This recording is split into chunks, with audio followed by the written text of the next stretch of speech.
Danger Zone.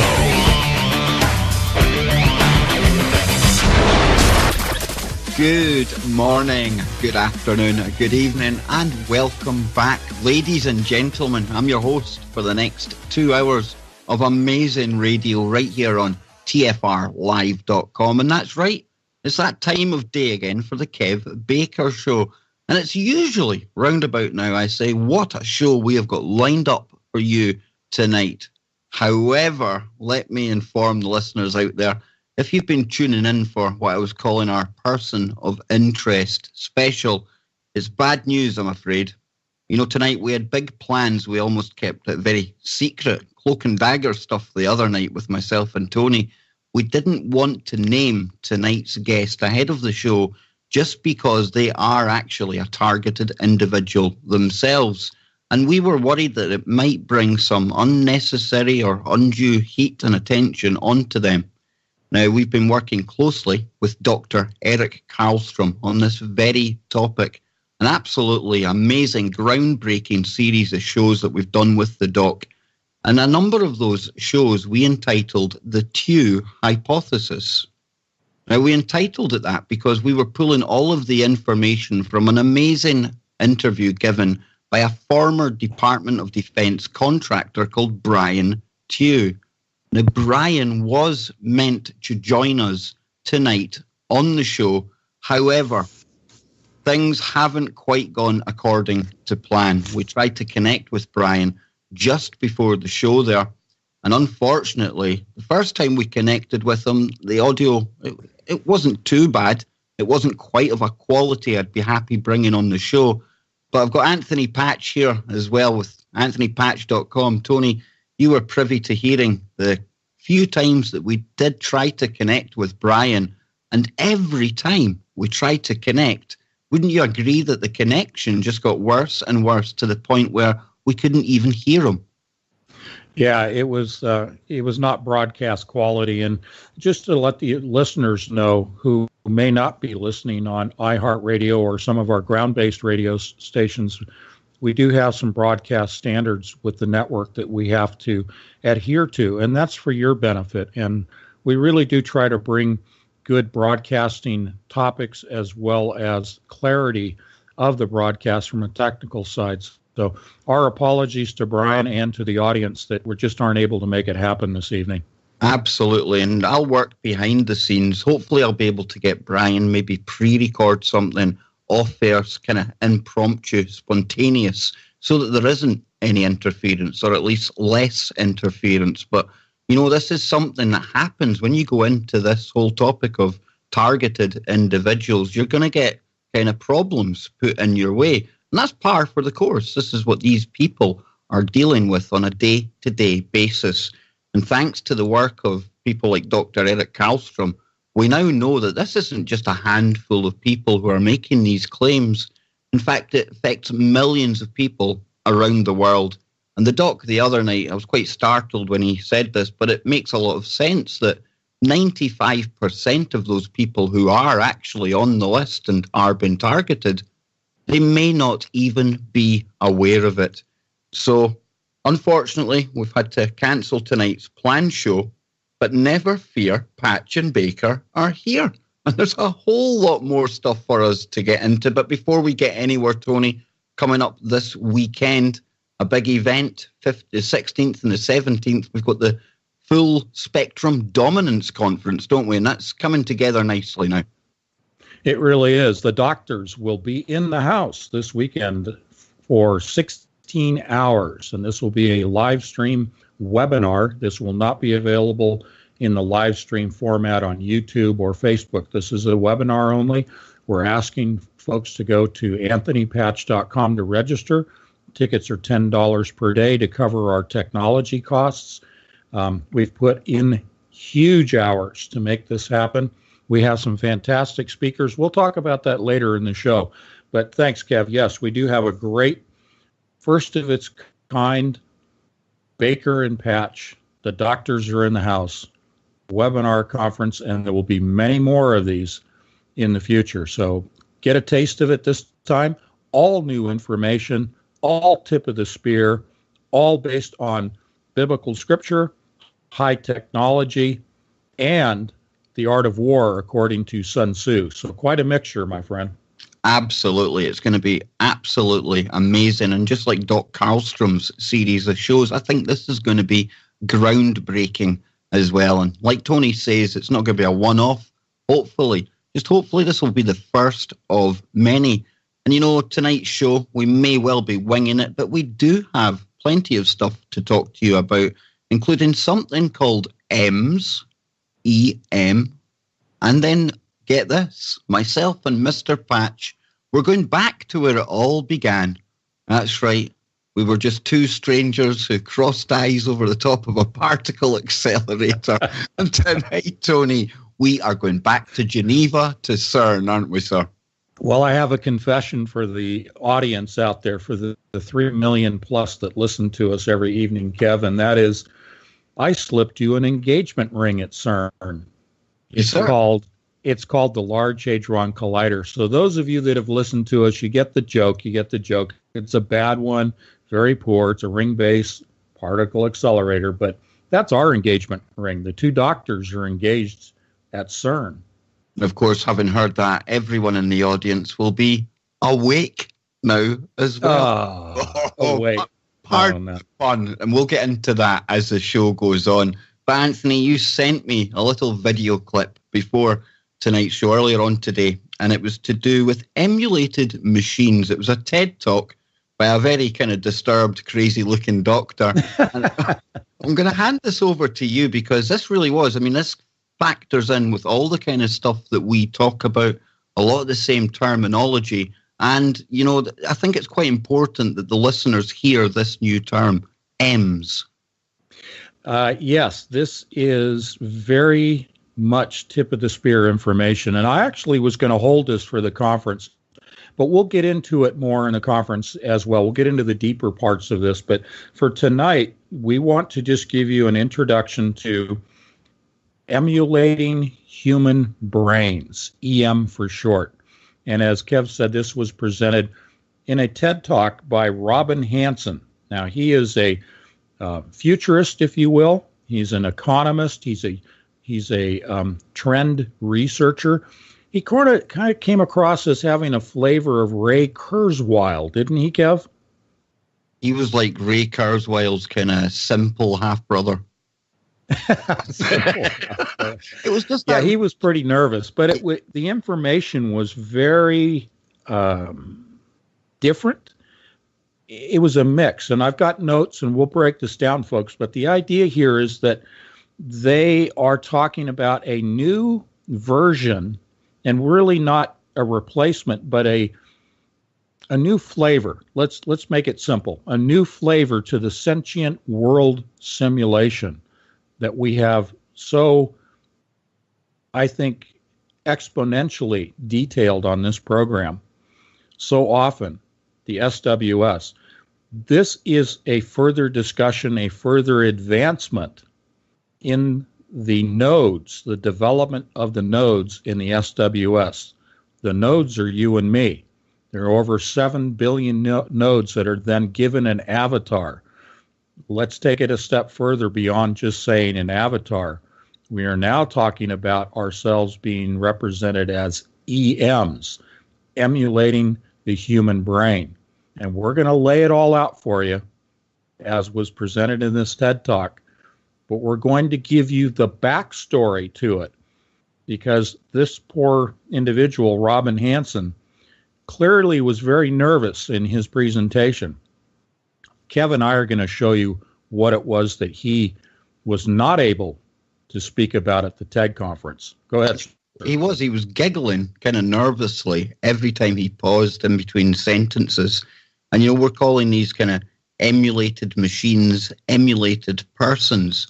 And going to the world of popular culture, true synchronicity at work here, people have been urging me for years now to check out a strange program. It's short stories, and it goes by the name of Black Mirror.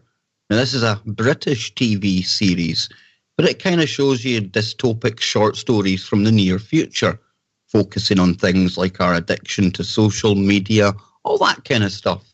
And the one I watched the other night, Anthony, you've got this young guy.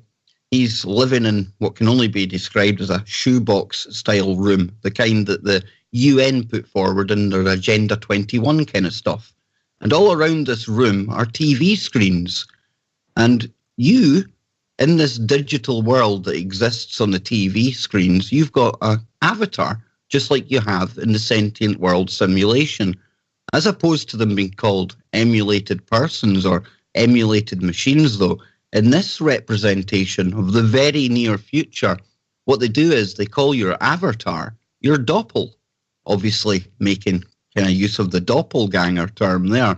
But this is something that they're showing in this series, and it's obviously something that the producers of the television series, they're very worried about as well, because this is the way the world is going. You know, we'll all be sat at home, and Tony will get into this as well. It's covered in this video. There'll be very little for us to do.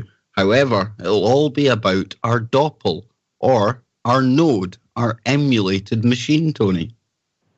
Exactly. And they were saying, I should say that Robin Hanson was saying that humans must retire. Now, you got to appreciate, folks, when these guys like Elon Musk and Gordy Rose, we've referenced so many times, when they speak in public, they choose their words very carefully. So when he uses the word retire, understand the true definition of that word is we are to be eliminated. And he even said as much in very couched phrases, in very broken sentences. Again, very nervous, but I think this guy was scared. I think he saw the future, and he was trying to present it without getting into the specifics that we're going to cover in a little bit here. But I think this guy actually was scared of the advancement of AI and this emulated machine, this cloning, if you will. Well, you know, Tony, we had Linda Moulton Howe on last night. And again, quantum entanglement. She's now coming into the AI killer robots kind of topics as well. And she agrees totally with what we've said in the past as well. When you watch Elon Musk, very, very hesitant, reluctant when he's talking about these things. And I have to ask you, Tony, I mean, they've gone so far to creating these things. They're here now. Did they truly appreciate the Pandora's box that they were opening? Can they handle this creation? Has it gone too far even for them? Well, if we take a cue from the body English and the presentation of Robin Hanson on the TED Talk, they clearly understand that it's out of control. And I think Elon Musk saying that, you know, we need to take the neural lace in order to stay ahead of it, and he's trying to offer a solution. I think it's so far gone now. In fact, let me cite something that you and I covered. That 265-page book that I sent you as a PDF. I'm not going to cite the name of the book. I'm not going to cite the group that it was talking about, except to go back to what we said in the last show about Zbigniew Brzezinski. Now, that's a mouthful. It always is difficult. But he was making the statement back in the 1970s that they had in place in Brussels a computer, a supercomputer named the Beast, and they labeled it 666 on purpose.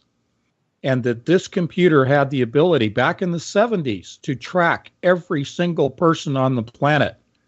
Does that sound familiar, Kev, to what we've been talking about in 2017? It sounds eerily familiar. In fact, it sounds like exactly what we're talking about. So the consequences are that AI has developed, let's say, just since the 70s, and we referenced what we want to call kind of our good friend Alan Turing from his seminal paper he published in 1950, in which he was projecting AI. And again, Brzezinski was saying that by the year 2000, that walking among us, undetectable, indistinguishable from humans, would be AI robots by the year 2000. So we've got to expect, we've got to assume that not only walking among us are these AI robots, but that the AI is so far advanced beyond even the things you and I have been able to dig up, Kev, that we really don't know where it's at this point. We don't know how far along it is. And really, I don't think we're going to find out as long as we're here. I think that it will take the lifting of the restrainer, which I consider to be the Holy Spirit, and then it'll be revealed. But it will be revealed as to its manifestations to the extent of how far it is. But I want to just emphasize real quickly, don't be fearful of the AI. You know, poor Robin Hanson, he was scared. It was obvious. And I think Elon Musk is as well. But we do not need to be scared of AI. Even as advanced as it may be beyond what we can even conceptualize, Kev, God's in control. So I'll stop there. No, definitely. And I mean, the last thing we would ever want is to put out fear. And that's why, or at least I can speak for myself here, and I know I'm speaking for you as well, that is why we're doing so much work and putting in so much time behind the scenes, sifting through umpteen documents and articles and everything else to present the information to people out there, because fear, I think, comes from a lack of understanding. And if we can build a big picture, and it might at times seem quite daunting what we're talking about and what we're facing here, but I would rather know all of this. And that, for me, takes away that fear aspect. And absolutely, Tony, we mustn't fear this. We must face it, but not fear it. Yeah, and again, I'm going to reference this weekend because it's coming right up in a couple of days. But I want to emphasize to the audience that we will be covering these things in detail. There are simply things I cannot say on TFR that we will be presenting. And that's not hyperbole and hype and all that stuff. That's not meant to just, drive ticket sales. What I'm saying is that it requires the time that we're going to devote. It requires the 16 hours we're devoting to this, to set it up, to give you the backstory, to give you the evidence, to discuss it and present it in a very sober manner.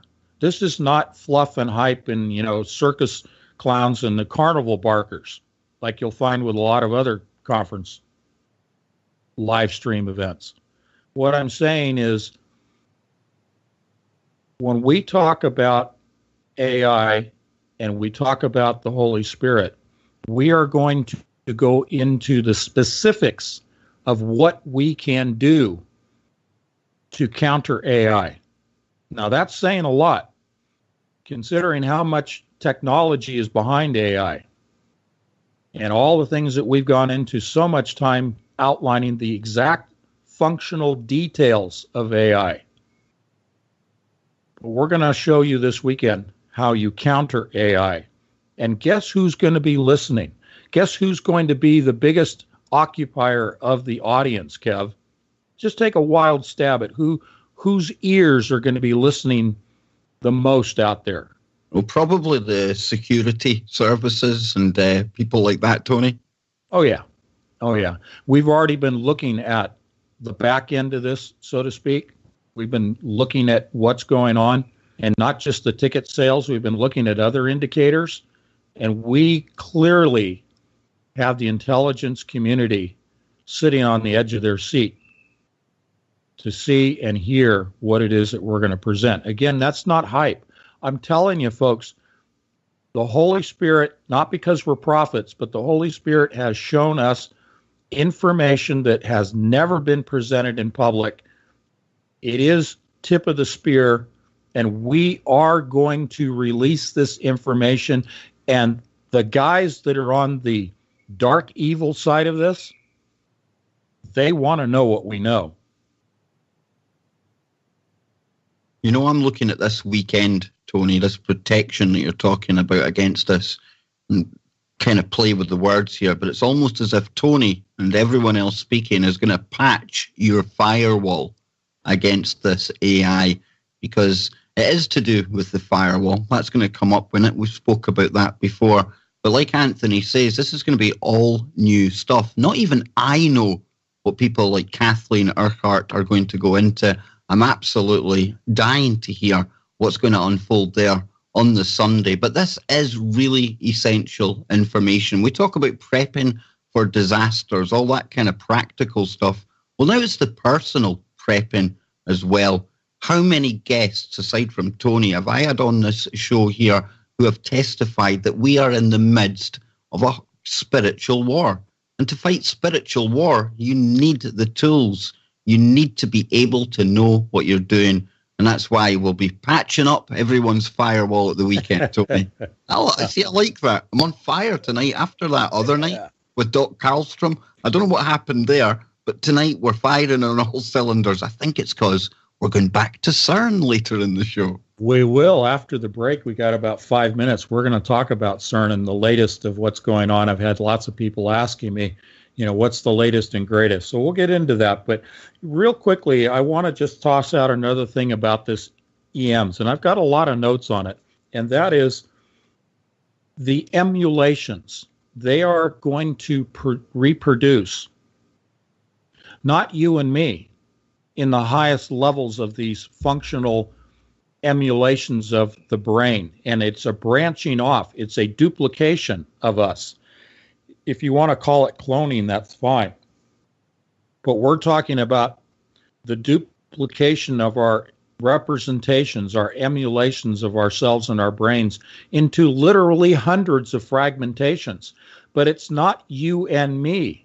It is only a few hundred representatives of mankind. They're going to take, as by their own admissions, by their own design, as presented by Robin Hanson. He said that they will take the elite, they will take the Olympians, they will take the smartest, they will take the richest, and they will take the religious. Again, they choose their words very carefully. The religious is not those that worship God, but those that worship Lucifer when they say religious.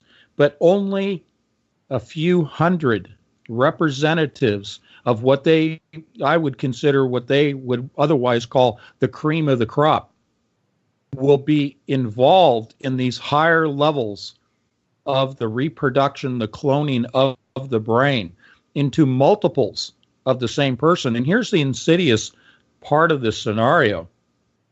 They're going to take these, cream of the crop, I'll just call them today, and reproduce them in this computer simulation, this digitized world. And yet the human body, the biological form, will be left behind. And it will be tended to so that it supports the mind and the consciousness that is now embedded in this virtual reality world. What I'm saying, folks, is their minds will be trapped into this hive mentality, into this sentient world simulation. They don't realize that they're going to be trapped, but they will be trapped by it.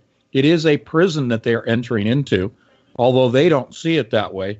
But their bodies will be maintained because they can't separate the physical from what I would consider to be the spiritual. And you've heard me say that many, many times.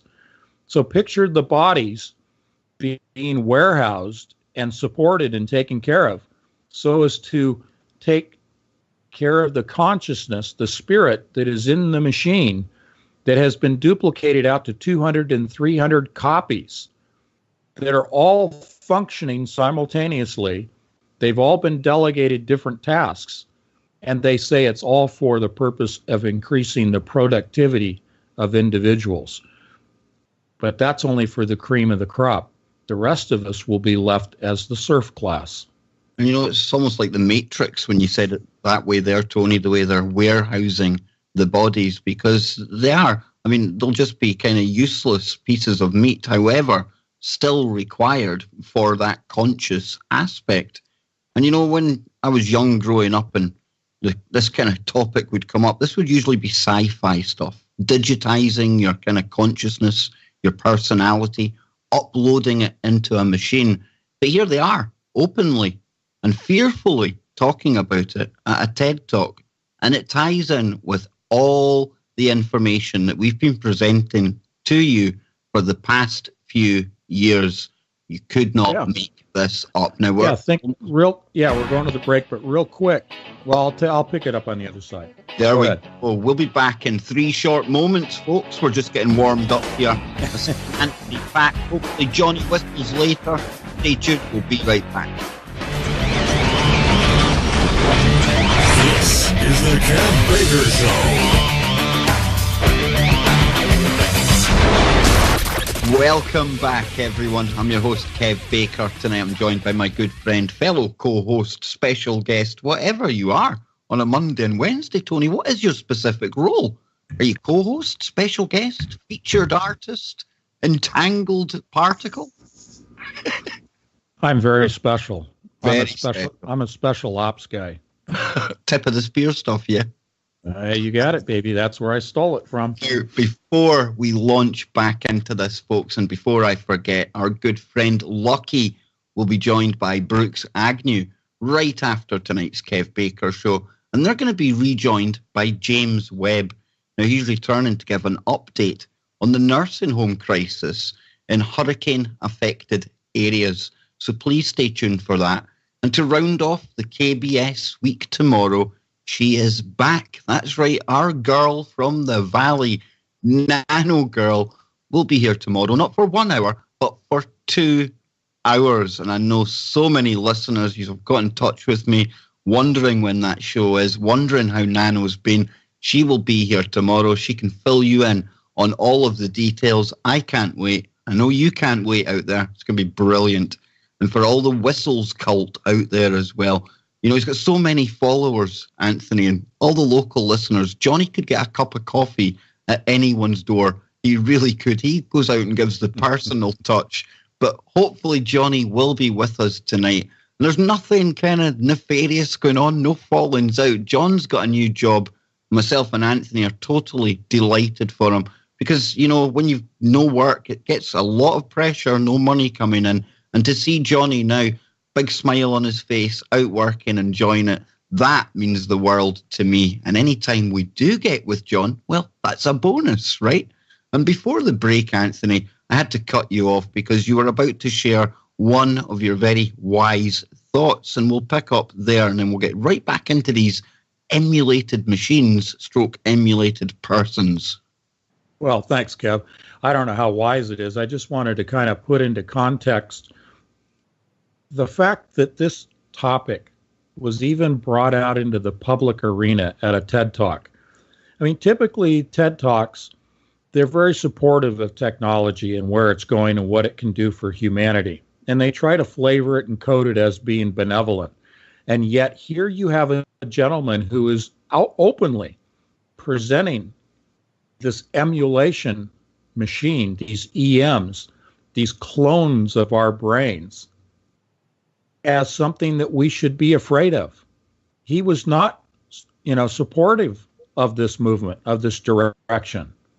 And I think, again, that explains why he was so nervous. But for the TED Talks to even allow it, what it says to me is they're so far advanced in their agenda that they really don't care about anybody speaking out against it. Absolutely. And I mean, I might be paraphrasing him here, Tony, but at one point, he's right near the beginning, he said, if by the time I'm finished speaking or presenting this and you aren't frightened or scared, then you obviously haven't been listening. And that in itself shows you just the kind of position that he's coming from when he's presenting this information. Very good quote. Absolutely. And, the audience kind of chuckled nervously because I think the audience was understanding that this was something that they must pay attention to because it is here and it's been here and we don't even know how far advanced it is. But, God's going to deal with that. And we'll talk about how God's going to deal with it this weekend. But, he wasn't even looking at the science per se. He was more analyzing the trends and where we're heading. And this trend, this analysis of his, I mean, it really did paint a dire picture because we hear about the warnings over these robots and AI, and this guy was spelling it out. He showed you humans have to retire. There's no place for them.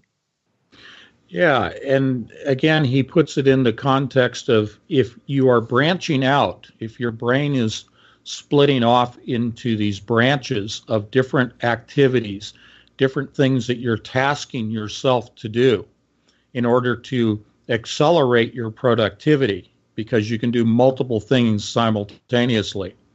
Again, all in the digital world through your brain alone, not physically yourself. That this is a recursive neural network process. And you've heard us talk about that in AI many, many times. But this whole thing is really just splitting people up into pieces that they have no concept of. In fact, he even put it in the context of your clone, so to speak, would have a limited lifespan. Its usefulness would be limited. And once that task that it had been assigned was completed, it would simply disappear. So a part of you would just go away, and you would have, the rest of your brain would have no awareness, no memory that that part of your brain that was tasked to do something specific even existed. So I'm going to segue to our chat room, because we always try to involve our audience as much as we can, and I think we'd like to do that today. Epic Journeyman, I want to acknowledge your statement here. And you said, I wonder if aside from being a Turing test of AI, the Mandela effects are also testing EMs and how the memory disparities are resolved. I would agree with you, Epic Journeyman, because we have said that the Mandela effect not only is a psychological operation, but it's the tip of the iceberg. It is only the beginning. And it is used for the purpose of training in the recursive neural network process, training the AI in the deep machine learning processes. The Mandela effect is for the AI to observe human behavior and to build the algorithms associated and reflective, and the copying, the counterfeiting of how the human brain operates. This is why the EM is here now and being presented, is they are showing us that they have copied the human brain. I mean, they came right out and said it, that they've copied the human brain, and they called it good enough. Okay? Robin Hanson said, we're good enough now with the model of the human brain that we can now do this emulation and this splitting up of the personalities of the consciousness into all these other activities being done at the same time. So he calls it good enough modeling of the human brain. That's where we're at in terms of what they'll tell us in public. So most definitely the Mandela effect was so that the machine could learn from the humans how the brain operates, create the physical pathways to model the brain in the computer so that you have the physical construct, the biological activities, the electrical activities going on, and the quantum activities, which are the spin of the quantum particles that are modified in terms of mind control, and the placing of information and memories is by modifying the spin of the quantum particles of the human brain. All of that falls under the umbrella of the tip of the iceberg psychological operation known as the Mandela effect. That's a quick summary of what Kev and I have spent months and months of outlining. Go ahead, sir.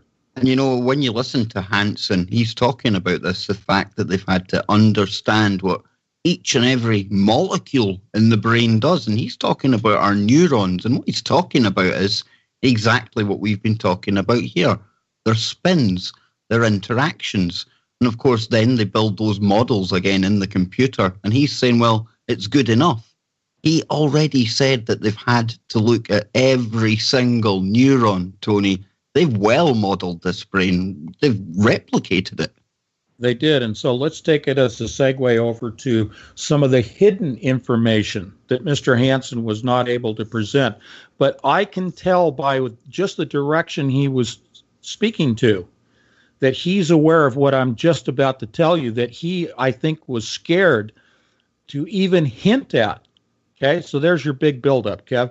We're talking about D-Wave again. We're talking about quantum computers. He related the old technology insofar as describing to the audience at TED Talks the server cities, the servers that will have within them this digitized reality in which these EMs exist. Now, server cities are transistor-based servers. They are not quantum qubit-based servers. But I'm here to tell you that the only way the sentient world simulation and these EMs can be produced, can operate, is because of D-Wave's quantum computers. You cannot do this with transistors. I don't care what supercomputer you're talking about. It does not have the throughput, to make it very simple, it does not have the throughput of data to be able to render the simulation that we have described at length here. And to have EMs, there is no way you can do that in a server city. It is all driven by the quantum computers. Now, I'm going to backtrack a little bit for the audience here. At the 10th model of the D-Wave computer, they have 14 in total. They've publicly told us about 5. The 10th model exactly matches the human brain at 65,536 qubits. And they're at the 14th model that I am aware of, which is over 1 million qubits. That's what it takes to run what we're talking about today, and what Mr. Hansen, I think, was actually too scared to release to the public, is that this is all driven by quantum computers. It has nothing to do with server cities. And this is another example of the kind of disinfo that they weave into this real information that they put out there, because they very, very, very rarely talk about the quantum computer. And when they do, they offer up IBM's Watson and stuff like that, but they are so reluctant to go down the road of D-Wave. And when you compare D-Wave and their 2048 qubit model, which is commercially available, you can go and check that out online. We're not making this up. This isn't a theoretical model myself and Tony have come up with. 2048 qubits, yet they go over they lose their minds over things that maybe have 50 theoretical qubits that may one day work, Tony. And the fact that they are so keen to occult that D-Wave machine, that in itself for me is not evidence, but definitely kind of indicates the fact that that's the game in town, because they just will not mention it. They don't want people looking anywhere near it. No, they don't. I mean, you've made some references in popular culture where D-Wave has been presented, but really, when you look at the numbers of articles that are produced in the science magazines, in the journals themselves, you never see D-Wave. And yet D-Wave puts out public information on their website that any of these science journals can pick up and run with in terms of how many qubits they're operating with, just as one simple little piece of what they could be talking about.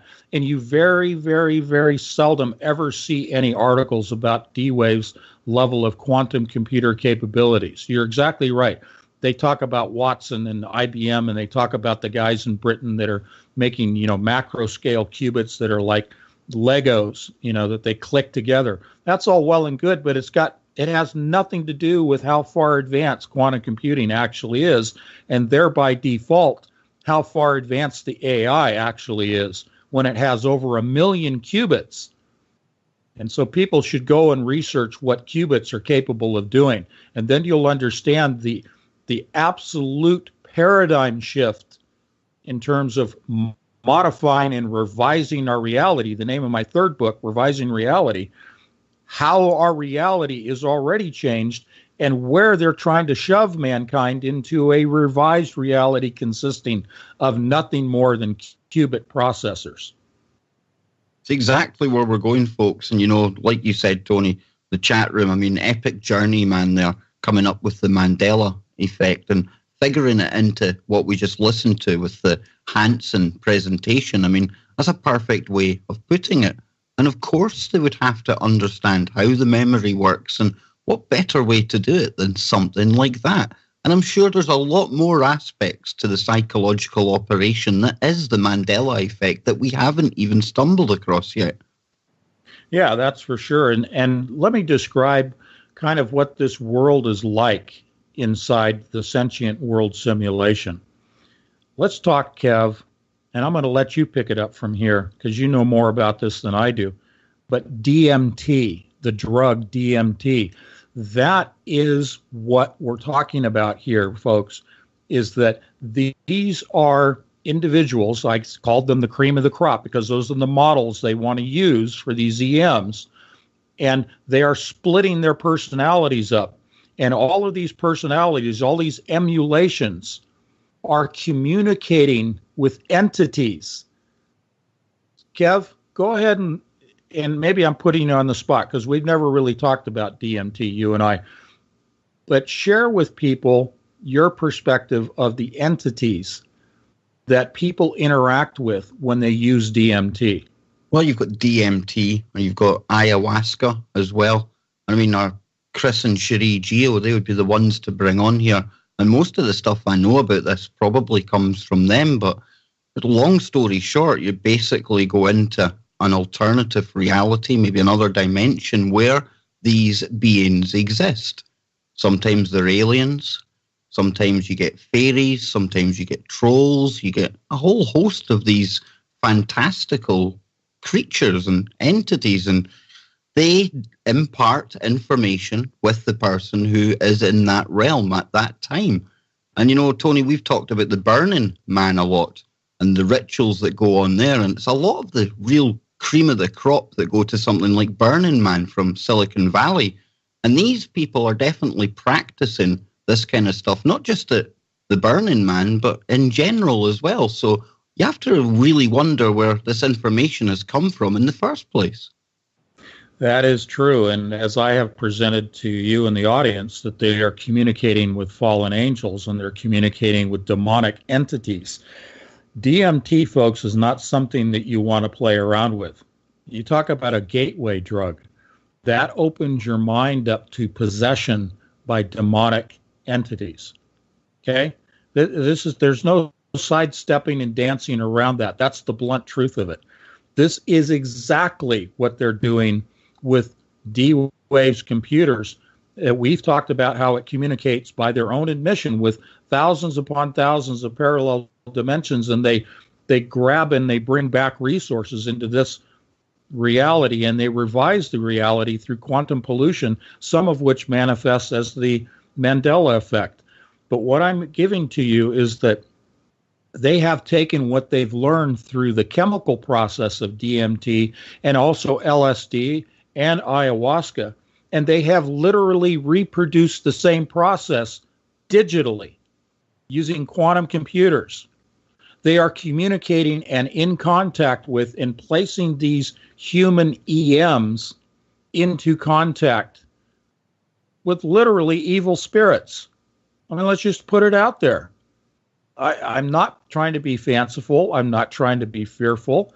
I'm not trying to hype this up. I'm just giving you the literal facts, because if you know the occulted origins of today's science, which is, to make it simple, it is the roots of alchemy, the tablet of Hermes, the modification, the transmutation of lead into gold and other entities, that very popular known process. That's the origins of modern science today.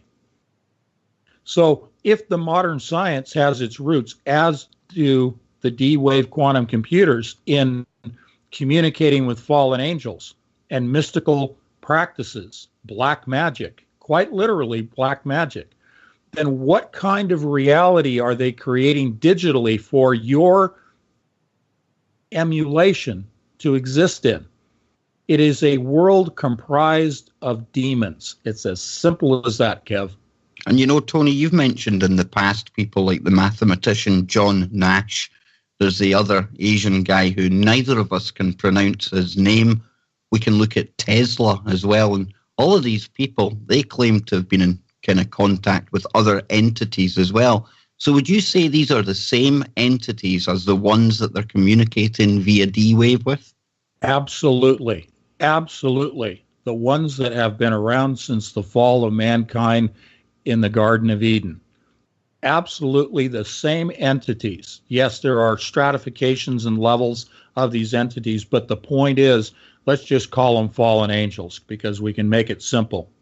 But that is where they're getting their information.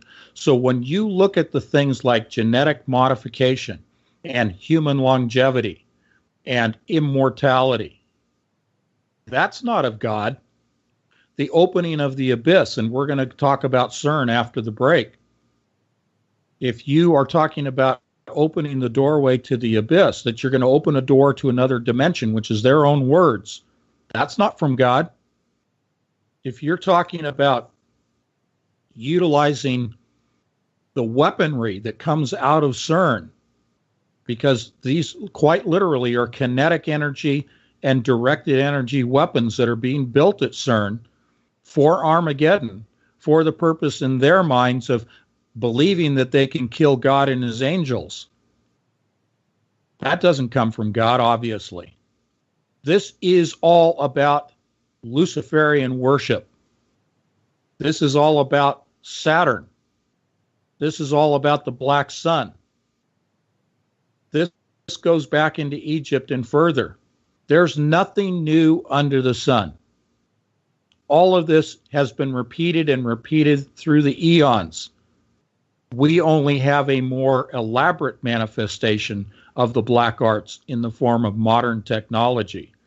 And I'll tell you what, folks, we can talk DNA, we can talk quantum computers, we can talk EM, all of that stuff all you want. But you know what the biggest existential threat to mankind is? Sorry, Elon Musk, it is not AI. The biggest threat is CERN. You know, Tony, if we follow this, right, and we kind of build a bigger picture here, I mean, possibly, potentially, a lot of our technological advances have been through communications with these entities, be it DMT, Tesla sitting there, Nostradamus used to scry into a bowl, however it was, right? Would that mean then, and this is going theory kind of way out into conjecture now, woo almost, but if our technological advancements have been handed to us by this other realm and these entities, are they trying to give us the tools necessary that they need then to come into this reality?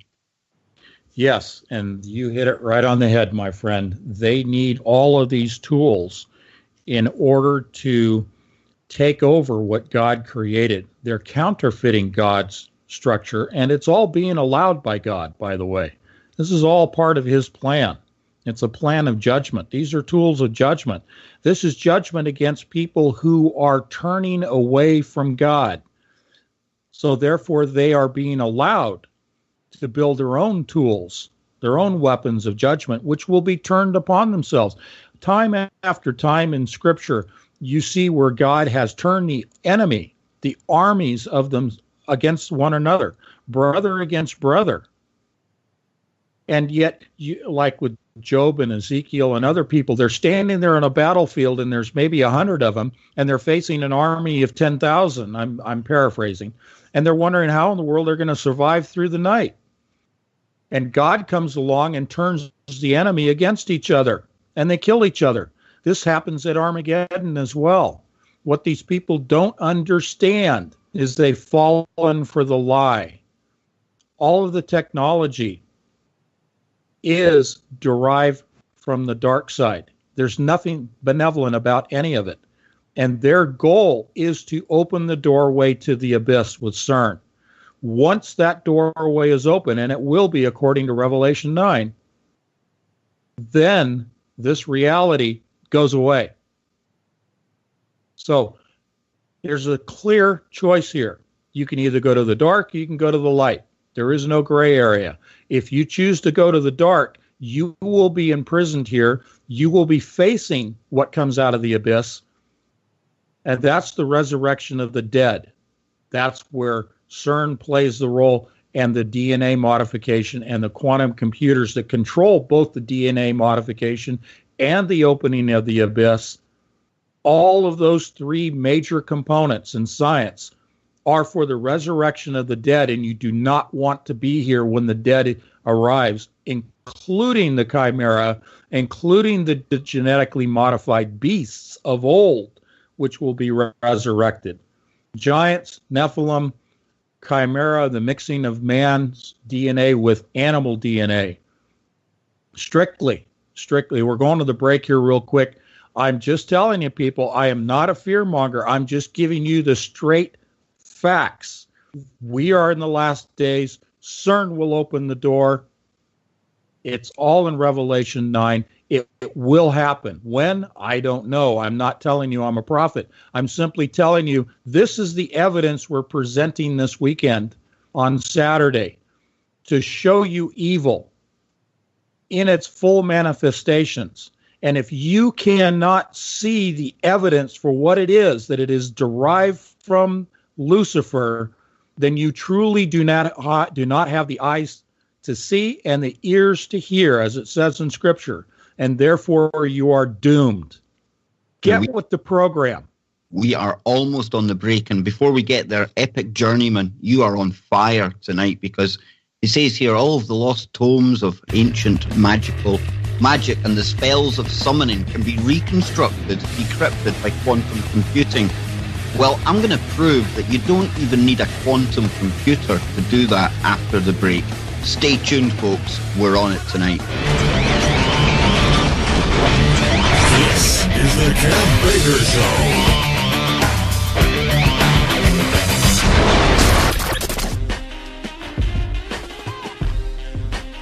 Welcome back, ladies and gents. Hour number 2 already, right here on tonight's Kev Baker Show. And as the music said there, our very own Cherie Geo, what a brilliant voice.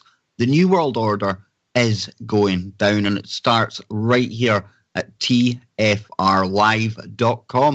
Tonight, my very special guest is Mr. Anthony Patch, and you can find him over at anthonypatch.com. And that's your I've been emulated. That's your fault, Tony. I keep calling you special. But before the break, I was kind of giving credit to, I'm just going to find the name here again in the chat room, Epic Journeyman. Absolutely brilliant. And he was talking, or she was talking, I'll say it's a he, about the fact that with quantum computing now, Tony, we're able to basically decode some of these ancient spells and stuff like that. And that brought back to mind a story that I was saving for Freaky Friday, but it fits so perfectly here. And it says here that it's coming from the Daily Mail, and it's across a whole host of publications. A coded letter written by a 17th century nun while she was possessed by the devil is finally translated using decryption software discovered on the dark web. Now, like I say, this isn't coming from a quantum computer. This is coming from software that's readily available on the dark net through the Tor browser, things like that, if you're a person who likes to scoot about in the dark side of the net. And it goes on to say here that a 17th century letter from the devil, written by a Sicilian nun who claimed to be possessed by Lucifer, has finally been translated thanks to the dark web. Now, this coded letter was written by Maria Crocefissa della Conzione at the Palma de Monte Cairo convent in 1676, and she claimed it had been scribed by Satan using her own hands. Now, some 340 years later, a group of Italian computer scientists unscrambled the code using description software they found on the dark web, and it does carry a devilish message indeed, describing God and Jesus as, quote, dead weights. Now, that's not my words, folks. That's what's in the article, and that's the translation that came out. It says here that Sister Maria was born Isabella Tomasi in 1645, but was rechristened once she entered the Benedictine convent in Palma de Monte Cairo, aged 15. Then one morning in 1676, she awoke covered in ink with the mysterious letter in front of her. telling her sisters that she'd been possessed by Satan and that he had forced her to write this message. Now, the nuns believed her, and while they, and the generations of nuns who came after them, could not make sense of the code, the letter, all the same, was displayed at the convent. Now, many people who have tried to decode it over the years, but no one has succeeded until now. And a team at the Ludum Science Centre in Catania, Sicily, used a program they found on the dark web to unscramble it. And it says here, quote, "We heard about the software, which we believe is used by intelligence services for code breaking. We primed the software with ancient Greek, Arabic, and Runic alphabet and Latin to descramble some of the letter and show that it was indeed devilish," he said. Now, Sister Maria had become very adept at linguistics during her years at the convent, and scientists believe the letter is in fact written in a language of her own invention, a mismatch of the alphabets she had come to know. Now, using that theory as a base, the team loaded the software with any language she might have come across, including the ones that I spoke of earlier, and by identifying characters in the letter similar to those of the alphabet that the Sister Maria would have known, scientists started to make sense of her words.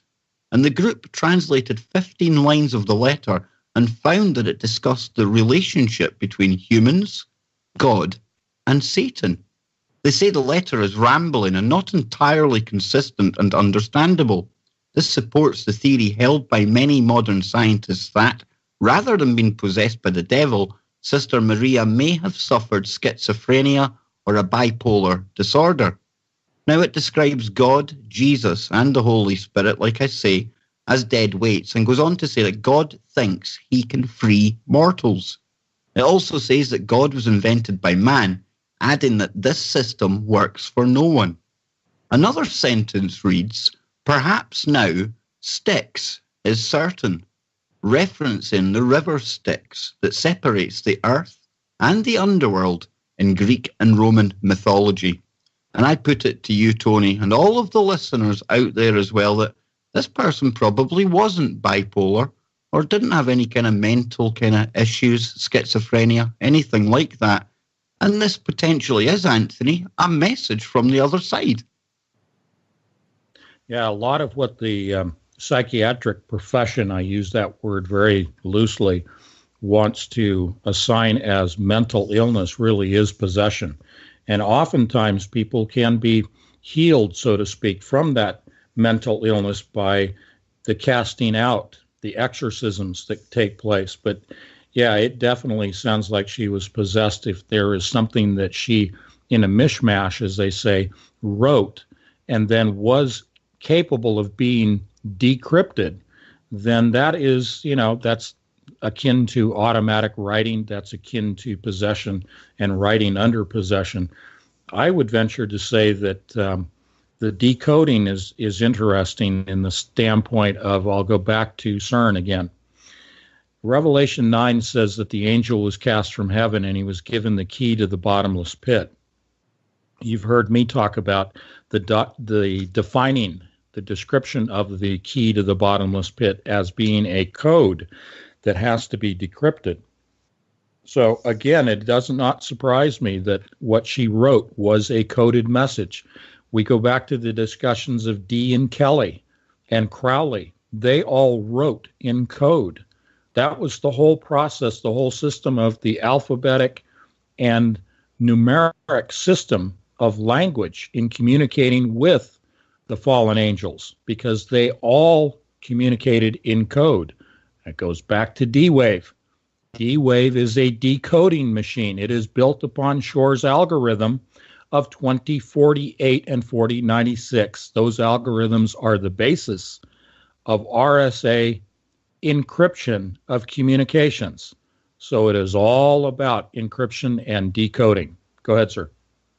And that's why I kind of laugh nowadays, Tony, when you see something offering up encryption this or highly encrypted that. I mean, nothing, absolutely nothing can get round the fact that that D-Wave, any quantum computer at all that's broken Shor's algorithm, then encryption as we know it, it's absolutely obsolete. They can crack anything. Yes, it is. And, we have covered, and also in Entangled magazine, I should bring up our Entangled magazine that you have contributed many articles to. We get into talking about just this, what we're talking about in terms of codes and 2048 algorithms, and we get into the finer details of that, and we show you how the systems are operating. Therefore, this is not hyperbole. Again, we're not making things up. We're giving you the actual hard science in Entangled magazine. And if you email me, ask me about Entangled magazine, ask me about the conference, ask me questions, I will personally respond to your email. It might take a day or two to respond, but don't just go to my website, because I really don't have any information on there anymore. Really, what I have there are just the links to the magazine and to the conference and to my books, because I would prefer that you send me your specific questions and I will answer them. Now, how many people that are on shows that are broadcasting will personally respond to you with your questions? So I just want to toss that in there, Kev. But, in the magazine, we talked about, for example, China and their use of quantum entanglement for encrypted communications between a ground-based and a satellite-based link, that they were actually able to achieve quantum communications. What it means is not just between the satellites, but also, we just broke it last week, that they achieve quantum entanglement communications through seawater, specifically the Yellow Sea. They use samples of that. Quantum entanglement is an encrypted form of communication that can only be broken by a quantum computer. You cannot use a transistor-based supercomputer to break it, because those are based upon RSA coding. Therefore, the Chinese are progressing with the communication side. The United States with D-Wave is progressing with the hardware side of building the machines and the deep machine learning. They're working together. There is no national sovereignty, no borders between China and the United States and Russia, the principal players in AI and quantum computing. They're all working for the same cabal. Our audience knows that. They're just working on different segments of this encrypted communication. You know what, Kev? They think that they can hide from God their communications. That's the joke of it. And you know what God does? He laughs in derision. That's right out of the Bible. He laughs in derision. He laughs at their folly, because God is omnipotent, omniscient. He knows everything. He's everywhere at the same time. He sees what they do behind closed doors. Absolutely. And, if we take it from the technological side as well, we're rapidly moving into a fully autonomous future. Robots, AIs, all this kind of thing. And we'll use Elon Musk as the example, because his autonomous cars, they're out on the road. And obviously, whether it's an autonomous car, your webcam in your home, anything like that, we're all worried that they'll get hacked, right? These robots as well are going to get hacked. Military drones, the potential to hack them. And that's why when you listen to Elon Musk, one of his presentations where he takes cybersecurity very seriously indeed, and he says that his system is going to be unhackable. Now, I put it to everyone out there, whether it's autonomous cars, autonomous drones, autonomous robots, all of them will be unhackable, because they're going to be on this quantum encryption, as is the AI that will be housed in the D-Wave providing it all anyway. And that's why it's not going to be as simple as us trying to hack into this to try and break it, because, like Tony says, the only way to hack into this is to have another D-Wave computer. And I think Elon Musk, Tony, whether he hasn't, if he's bought one or not already, maybe we don't know, but he must have access to a D-Wave. Bezos has got one, because to make his fleet of cars truly unhackable, that's the only way to go. Well, you were the one that made that brilliant observation about 2 months ago, Kev. I'll hang the credit on your shoulders, because I didn't even see that. You said to me, do you realize that he will have encrypted communications between his autonomous vehicles and a quantum computer system? that no one can hack? And I didn't even think of that. I didn't even connect it together. And it was brilliant on your part, because you're right. If they set up a system of control based upon quantum entangled communications, control of cars, control of people, you name it, then there is no way to break that within man's world. But you know what, Kev? Our good friend, the author Kathleen Urquhart, that we've had on a couple of times on our shows, on Sunday at the conference we're putting on Sunday the 17th, she is going to present exactly how to deal with Satan, how to deal with this quantum entangled communication amongst these people that are worshiping Lucifer, how that can be dealt with. Because you and I don't have access to a quantum computer, but we have something better. And I'll leave it for Kathleen to lay that out on Sunday. You see, just when I thought there was one problem we couldn't solve, I should have known better, because we don't just go over the problems here. There is always a solution. There is always an answer to all of this. And like Tony says, Saturday and Sunday, all will become clearer. Now, we've got about 12 minutes left in this section, Tony. I don't know if you've got anything to round off this before we take a flight to Geneva.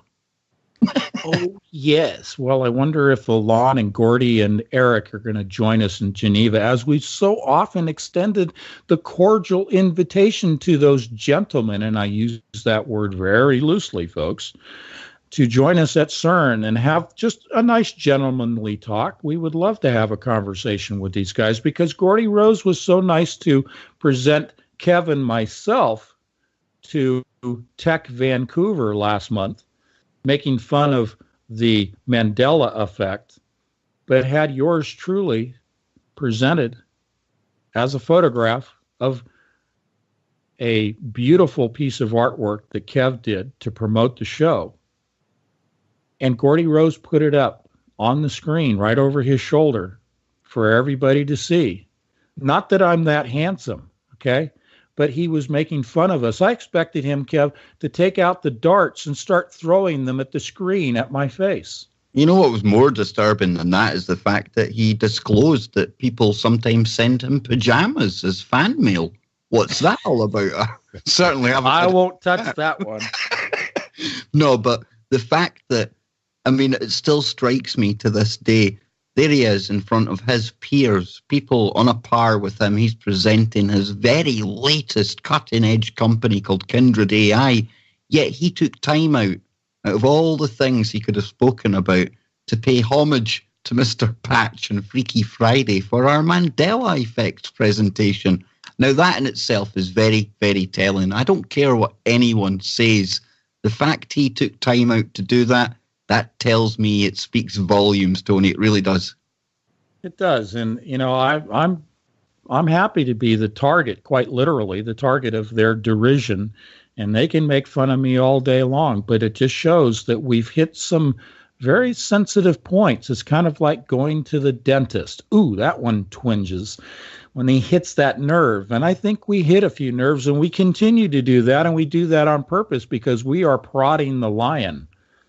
But I'm going to read you something, Kev. This is a very short quote. The truth is like a lion. You don't have to defend it. Let it loose. It will defend itself. Now that comes from St. Augustine. The lion will take care of himself. We are the bearers of truth, you and I, Kev, and all the people in our conference this weekend. We are presenting the truth. We are the lion. And you know who comes back like a roaring lion? Jesus Christ. So you guys that are out there playing with all this technology and think that you're so far advanced and you're going to fool God and you're going to hide things from him, Jesus Christ comes back like a roaring lion, and he comes back with an iron rod, and he's going to smack the snot out of you.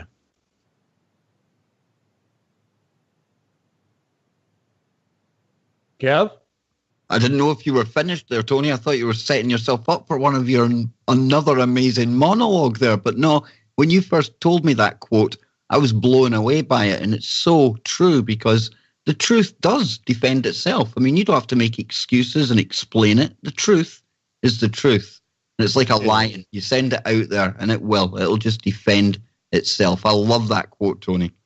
You know, I should also be very zoologically accurate, because it is not the lion who does the hunting out in the plains in Africa. Who does the hunting, Kev? Well, that would be the lioness, Mr. Tony. Yeah. You see, we have to get genders right in this day and age, because we know how everyone is so gender conscious, and maybe the lion and the lioness don't know what they are anymore, Tony. Oh, that's a touchy subject.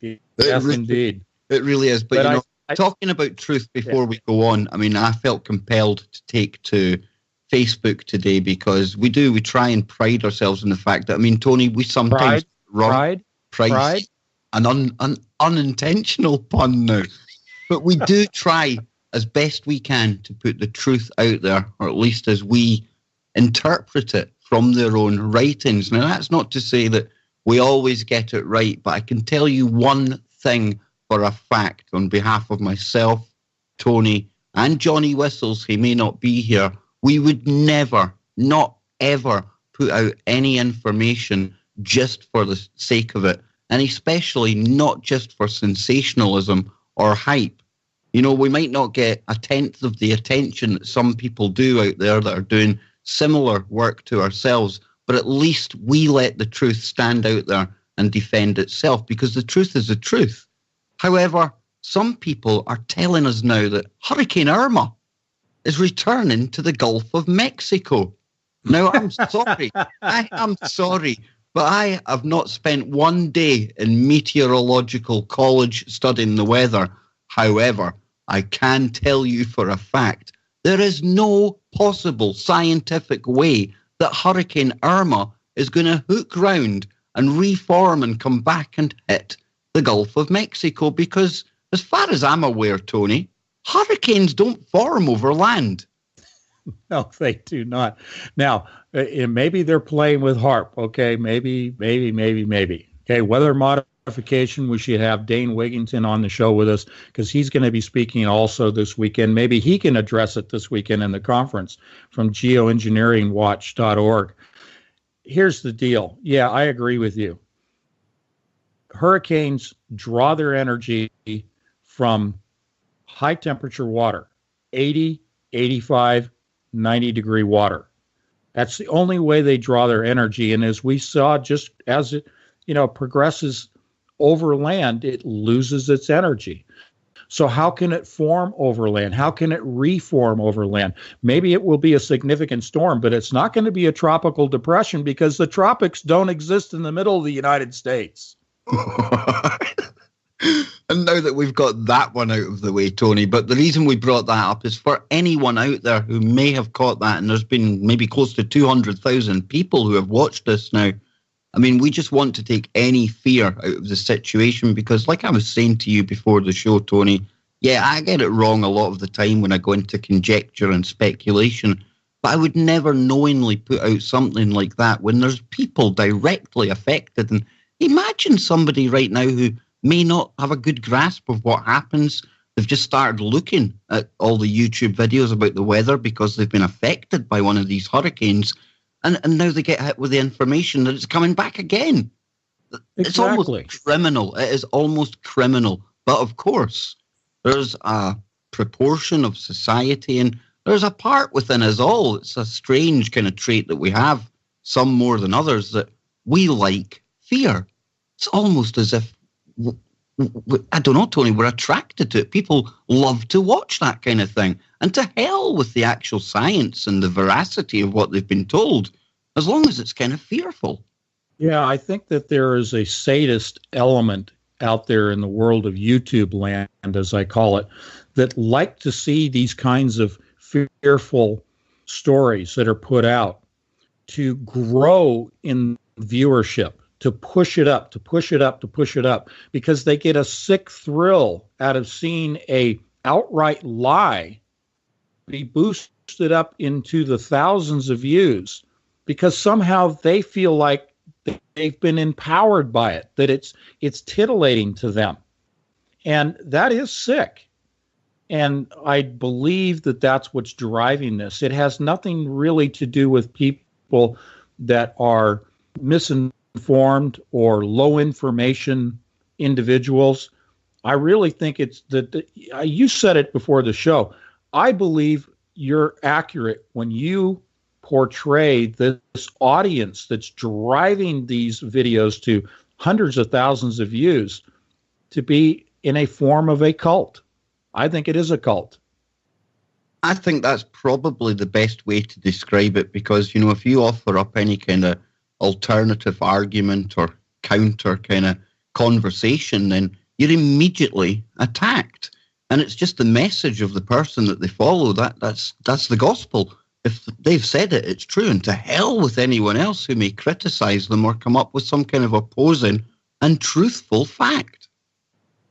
Yeah, I have in the past tried to present technical information to correct the technically inaccurate information presented on one specific channel out there. And I know that my comments are deleted, but I have tried in the past to put out the correct information from the scientific aspect, and it just gets squashed because they don't want to hear it. So I don't bother going there anymore. I don't watch the videos. People send me the videos. They give me a synopsis so that I don't have to watch it because I'm not going to add to the clicks. But this, as you said, Kev, people that have been harmed by these storms, hearing things like this coming out of YouTube and going, oh my gosh, what am I going to do now? I've already lost everything. And there's another storm coming. That is criminal. I'll agree with you, Kev. I'll go right to it and say that is criminal conduct. It really is. And, you know, it's frustrating. And it's not that me and Tony got our egos bashed because we don't get the 200,000 views. I mean, this is on all of us, all you people out there who tell the truth as well. I mean, our words, our truth is getting lost in amongst the fact that videos like the one we're describing here, that will be pushed to the front of the YouTube page. That will be the one that the Daily Mail pick up on. And again, what does that do? Well, that grows these channels even bigger for the next lie they spin. And as somebody who has monetized a YouTube channel, I mean, I'm no perfect, I'm no angel here. I know exactly what kind of money can be made if you're willing to sell your soul and not let the truth stand and defend itself. And we'll be back on the other side. Don't go anywhere. CERN after the break, and I cannot wait. This is the Kev Baker Show.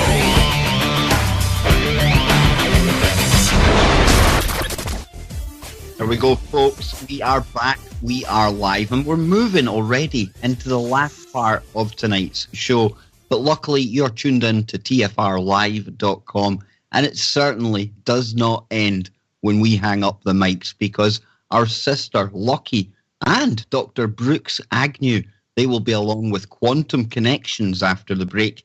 Tonight, they're going to have James Webb returning to update us all on the nursing home crisis after Hurricane Harvey. So please, please, please stay tuned to that. And of course, tomorrow night, Nano Girl makes her long-awaited comeback to the show. She's so excited. I'm so excited. You're all so excited out there as well. It's going to be brilliant, and I'm sure it's going to fit like a hand in a glove with all the information that our good friend Anthony Patch brings to the show here as well. Of course, for any new listeners, you can find the great man's work over at anthonypatch.com. I urge you to check out his first books, Covert Catastrophe and 2048 Diamonds in the Rough. I mean, for anyone who's into kind of sci-fi reading, stuff like that, but with a whole lot of truth woven throughout of it, then I urge you to read those books. He's also got Revising Reality. And of course, I first came across him because of my unhealthy fascination that I was developing with somewhere called CERN, the Large Hadron Collider. And my good friend Clyde Lewis one night said he had gone out and he'd gone and found the very best source of information to talk about that. And along comes this baldy chap, Tony Patch, and he absolutely blew me away. I was walking around my work on patrol the first time I heard you, Anthony, and I could not wait until my first break so I could try and get an email off to you to get you onto the show to talk about this particle collider, this biggest machine on the planet, this machine that was allegedly recreating the conditions that split second after the Big Bang. Of course, the rest is history. Here we are now. We're together on a Monday, a Wednesday, a Friday, and I'm finding 2 hours now still isn't long enough, Tony, and we're back in Geneva. We're going back to where it all began, the LHC, and I get so many listeners asking me about the latest from CERN. I always kind of rush off to Tony whenever I need to know anything about CERN, because let me assure everyone out there, and let me remind everyone out there that Tony is the man when it comes to CERN. You know, I've got a unique way of remembering kind of facts and figures, and sometimes I make a really good job of sounding like I know what I'm talking about, right? But really, I get all of it from Anthony Patch. So to talk about CERN, who better? Tony, what's going on there, man? Well, thank you for that. And, you know, really the only reason that I'm here today is because of you. And Clyde Lewis kicked it off. You called me, and the rest is history. And I am so grateful for TFR, for Chris Gio and Cherie Gio for giving me a platform to present the truth, to present the evidence. And so, you know, it isn't my efforts, it's your efforts and the efforts at TFR as a whole to provide me this venue and this platform to speak to people. And it's for the audience's benefit. It's not mine. I can, you know, research all this stuff and keep it to myself. But you guys have been very generous, and I'm very humbled by the home that you have provided me here. And I mean that sincerely. And, you know, Tony, look back, I mean, all roads were leading to CERN all the time without me even knowing it. Because long before I'd ever come across Anthony Patch, I would talk about characters like Aleister Crowley and the fact that he was communicating with these demonic entities. Boleskine House, I grew up minutes from Boleskine House, and little did I know that this machine, CERN, that we started to talk about and I was learning so much more about, was in fact a modern-day communications device to the very same entities that I'd been talking about with Crowley. Yeah, exactly. And it's arranged much the same way that Crowley arranged his, his black magic circles and his objects and his four towers. This is very much right out of the annals of the same books that Crowley learned from. So this is not just science, folks. This is the spiritual realm, and that's what I've been trying to illuminate, if you will, is the occulted side to modern science. And so, yeah, the rest is history. We're going to go to the calendar at CERN, its own calendar. It's called the injector schedule. We're going to look at what they're doing right now. But I want to acknowledge in the chat room, Jabber Baby Wookie said, yeah, guys, give a shout out to Jim Carrey on the air. You know he's listening. So let's take a sidestep just for a moment, Kev, before we get into CERN. What is this about Jim Carrey? What's going on? Well, I have to go over to my Facebook here, okay? Because like I was saying, there's so many posts on there and sometimes I miss them. But today I found one and there was a couple of people had posted something from Jim Carrey. And somebody had said, you know, it's almost as if Jim Carrey must be listening to Anthony Patch and Kev Baker, because he started randomly and I believe bizarrely during an interview talking about tetrahedrons. Now, I'm going to try and dig this up here. I found the actual article. Hopefully it's got the video clip with it. I haven't had a chance to listen to this, Tony, but the fact that so many people have not only informed me about it, but informed you as well, then I think there must be something in here that we have to listen to. Now, I've found the video. Let's hope it's queuing up here. See if it's, yep, it is queuing up. 2 seconds. I'll make sure the volume's up first. It's usually my rookie mistake that I make. It's only a couple of minutes long, folks, but let's take a listen to what is called a bizarre interview with Jim Carrey. Yes. What? I've covered a lot of fashion weeks. This is the first time I've run into Jim Carrey. Wait, tell me, is it true you're wandering the streets? You need a date to the party? What's up? No. I'm doing just fine. I just, there's no meaning to any of this. So I wanted to find the most meaningless thing that I could come to and join, and here I am. They're I celebrating. mean, you got to admit it's completely meaningless. Well, they say they're celebrating icons inside. Celebrating Do you believe icons, in boy, that is just the absolute lowest aiming, possibility that we could come up with. It's like icons. Do you believe in icons? I don't believe in personalities. I don't believe that you exist, but there is a wonderful fragrance in the air. You don't believe certain icons have the power to make change, to think differently, to be bold, to inspire others? Artistry? You're one of them. On the good foot. Ha! Yeah. You shut her down now. Yeah, no, I don't believe in icons. I don't believe in personalities. I believe that peace lies beyond personality, beyond invention and disguise, beyond the red S that you wear on your chest that makes bullets bounce off. I believe that it's deeper than that. I believe we're a field of energy dancing for itself. And I don't care. But Jim, you got really dressed up for the occasion. You look good.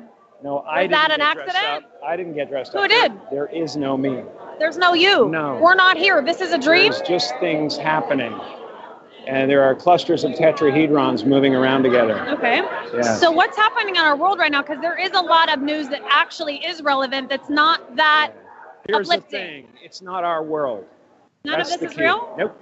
So you're just passing We don't through. matter. We don't matter. Oh, wow. There's the good news. Okay. There are clusters of tetrahedrons, Mr. Patch.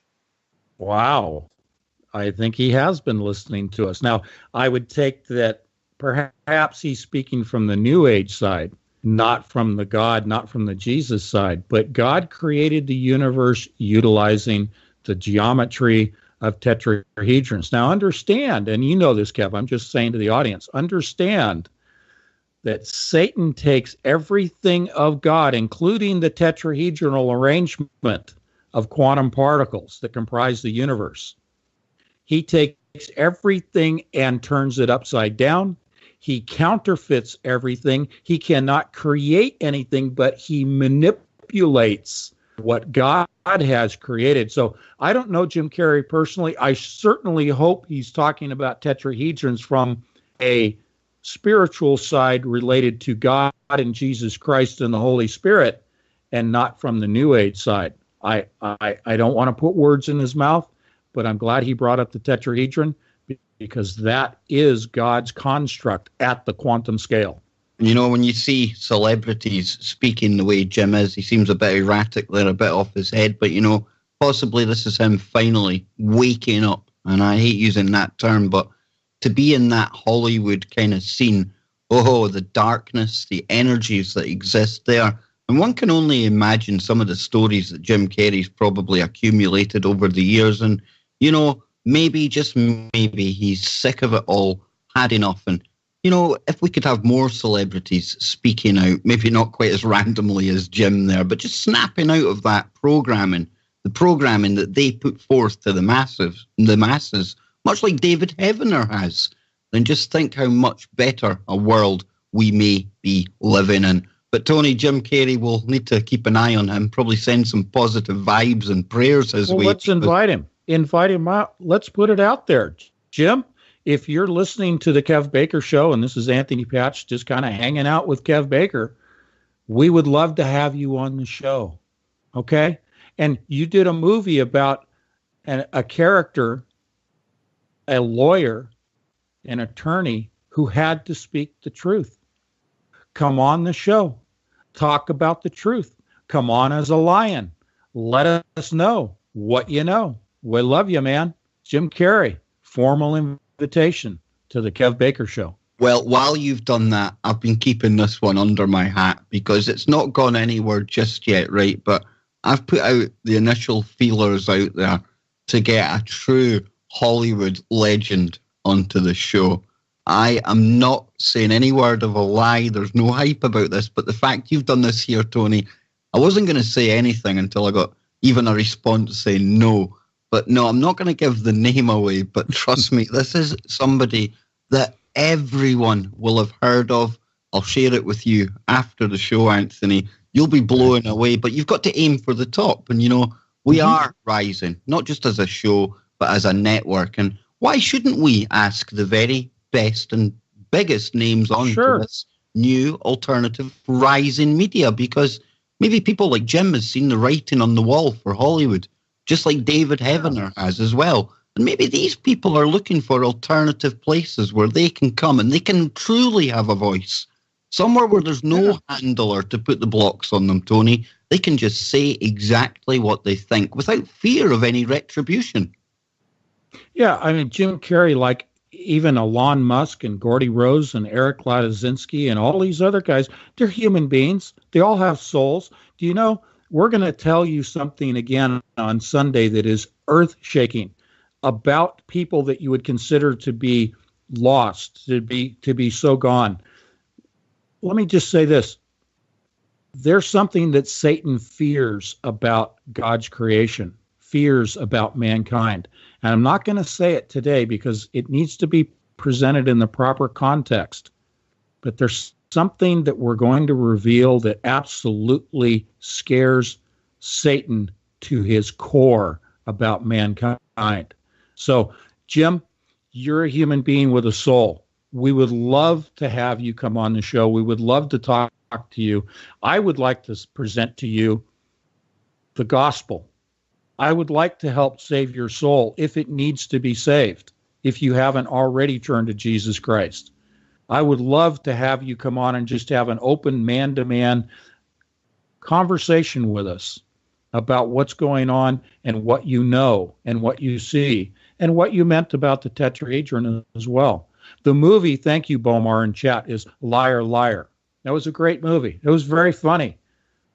And it speaks volumes about the state of mankind in terms of not being able to speak the truth, that we are driven towards having to lie so often, and yet we don't want to. In our core, we really don't want to lie. We really don't. That's the honest truth. So we're going to jump into CERN very quickly, unless you had something else. Just quickly, I mean, I'm watching the chat room, Tony. Tom Cruise, Charlie Sheen's been mentioned in there. I'm not going to give the name of this away, but one thing I can promise all the listeners out there, whether it's Geordie Rose or any other big name that we ever get on this show, I will always be just Kev, just a real guy sitting here in my front room. Tony will be a real guy sitting in front of his PC. Whistles will still be whistles. Who could change Whistler? And what I'm trying to tell you is no matter how big we take this show, and I'm determined to make it the biggest I possibly can, got big ambitions. This is my livelihood now, and I'm going to take it to the top. But one thing that will never, ever change is me.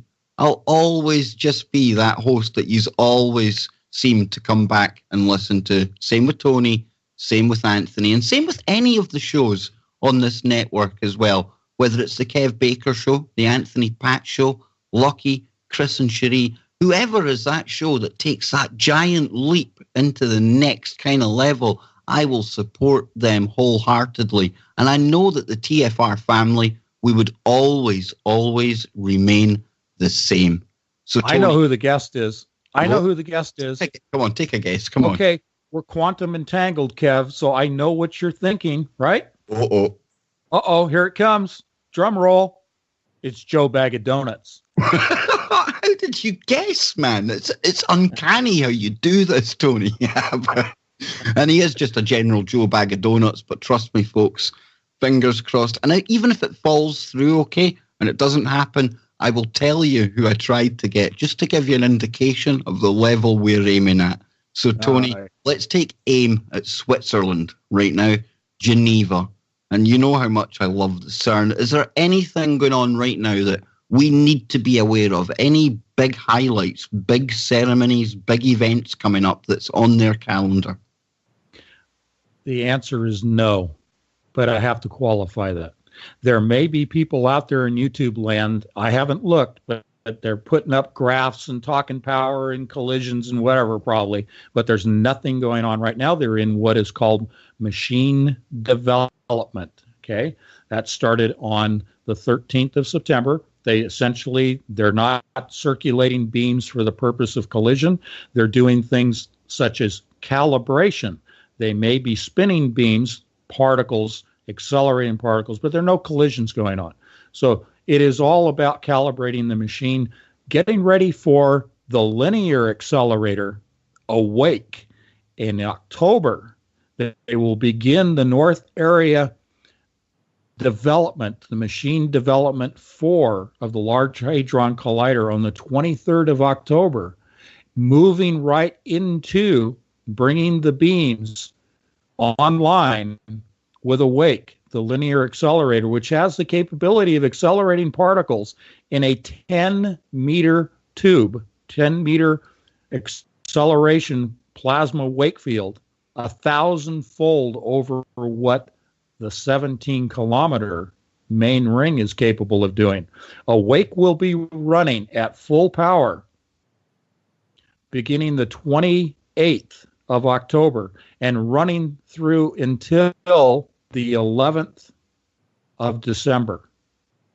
This is called the North Area Xenon Physics Program. It's an 8-week program, and xenon gas is a poisonous, odorless, colorless gas that they will be using in the North Area, which is the center point of the main ring, which is where they will conjoin the energy of Awake and the main ring itself in the North Area impact point in the center of the witch's circle, Crowley's circle. The ritual of CERN is the circle, the center point of it where everything in black magic takes place.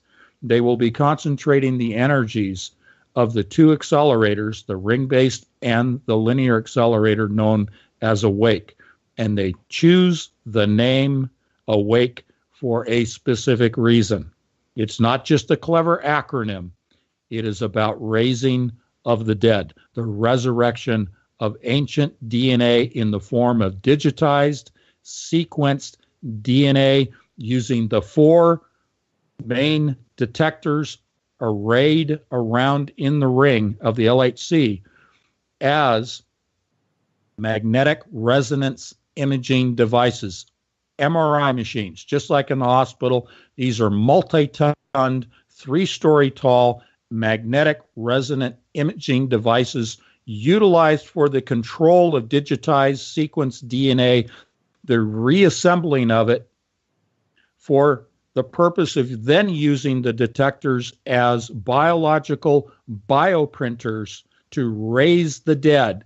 And one of the first to be raised will be Nimrod, the builder of the Tower of Babel, which the LHC is a modern version of the Tower of Babel. They are there to resurrect the head of Nimrod, the DNA, which will physically be placed in the North Area. Does it mean that the portal is opening this year? That's up to God. Take it away, Kev. And you know, Tony, we often talk about this time and what they've been aiming towards, and the fact that the boundary between our world and the supernatural, it's becoming ever more porous all the time. The supernatural activity, it's off the charts. You just have to look in the publications online and on television to see that more and more people who don't really put much weight into all this supernatural stuff, they are actually experiencing all of this weirdness. And again, I have to go to modern culture and television. And right now there's a TV show that's on that ties in very much with what we're talking about.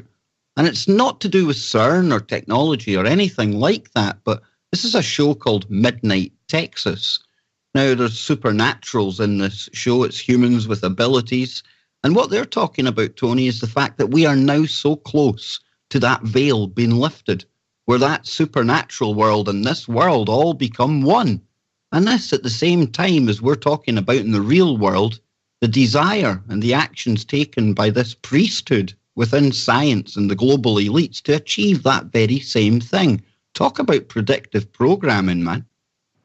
Yeah, by their own admission, going back several years, about 6 years ago, they stated that their goal is to open a doorway to another dimension and that they were going to send something through that doorway, but they were not sure what would come back through the doorway into our reality, into our world. And that is almost verbatim to their own statement coming out of CERN. So we're not just making things up here, folks.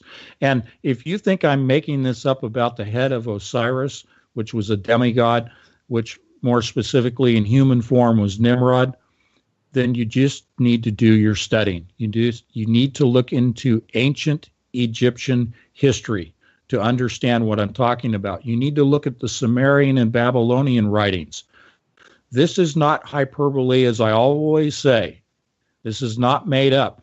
His DNA was preserved in a jar using what they called sacred fire, which is nothing more than electric plasma that was used to preserve the DNA for the time in which it could be sequenced, and in silico in a computer, it could be modeled so that they understood exactly the pattern of the DNA that needed to be reproduced. It is not a matter of whether the DNA is still alive, whether it's still viable or not. It is the pattern, the sequence of the DNA that they copied. And this is all the work of people like Dr. Craig Ventnor that we have cited so many times with the sequencing of the human DNA, the human genome.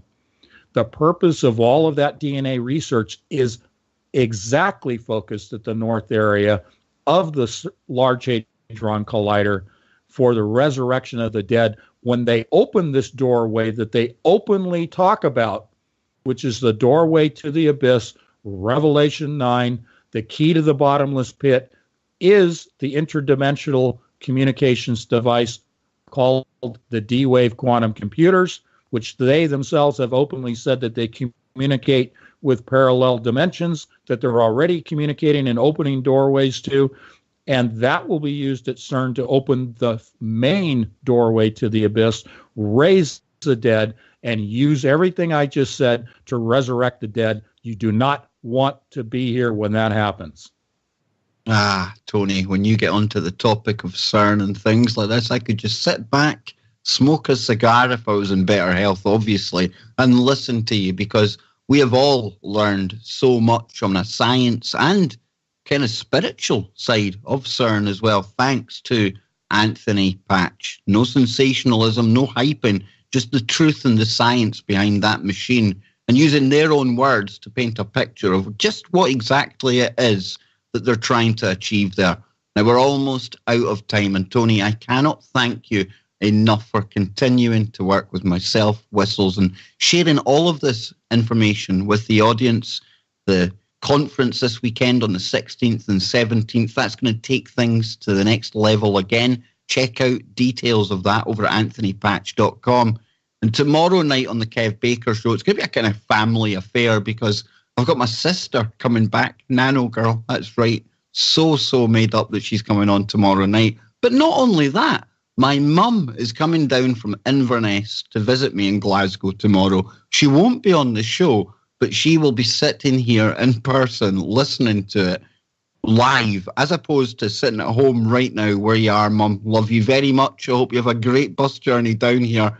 But very, very family affair. It's going to be a nice, cosy night tomorrow night on the Kev Baker Show. We'll get back into all of the technology with Nano Girl, and I'm sure it's going to fit with everything we cover with Tony and others.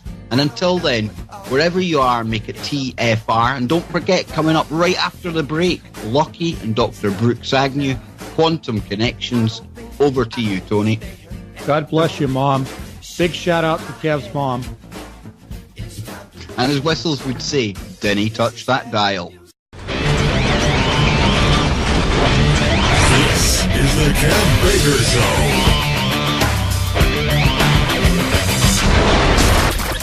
Good morning, good afternoon, good evening, and welcome back, ladies and gentlemen. I'm your host for the next 2 hours of amazing radio right here on TFRlive.com. And that's right, it's that time of day again for the Kev Baker Show.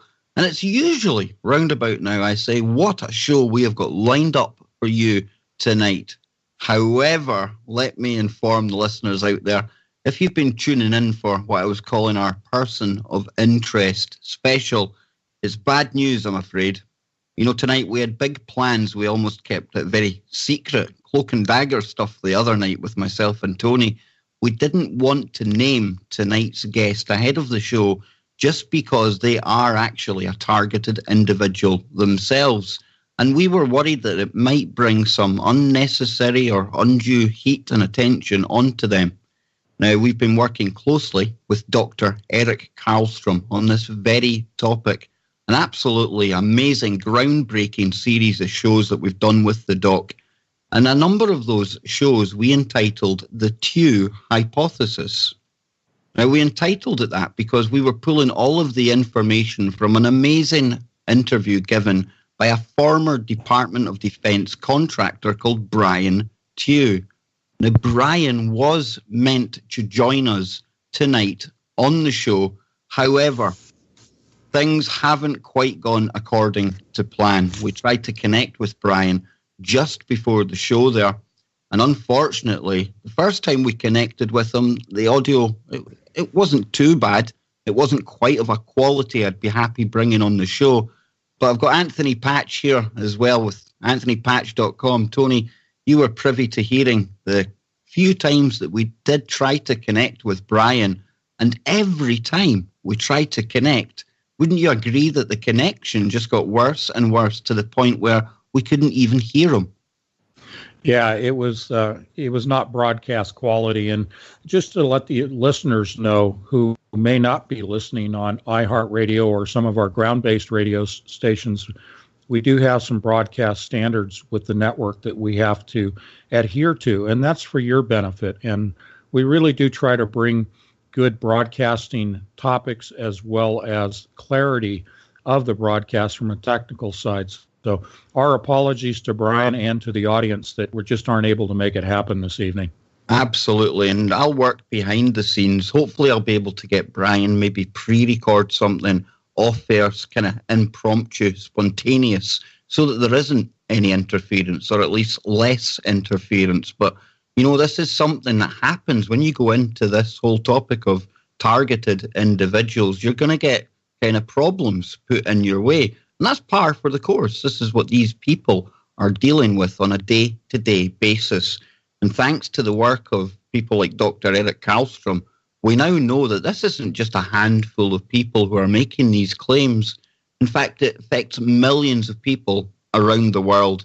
And the doc the other night, I was quite startled when he said this, but it makes a lot of sense that 95% of those people who are actually on the list and are being targeted, they may not even be aware of it.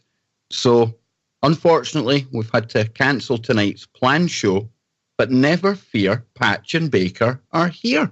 And there's a whole lot more stuff for us to get into. But before we get anywhere, Tony, coming up this weekend, a big event, the 16th and the 17th, we've got the Full Spectrum Dominance Conference, don't we? And that's coming together nicely now.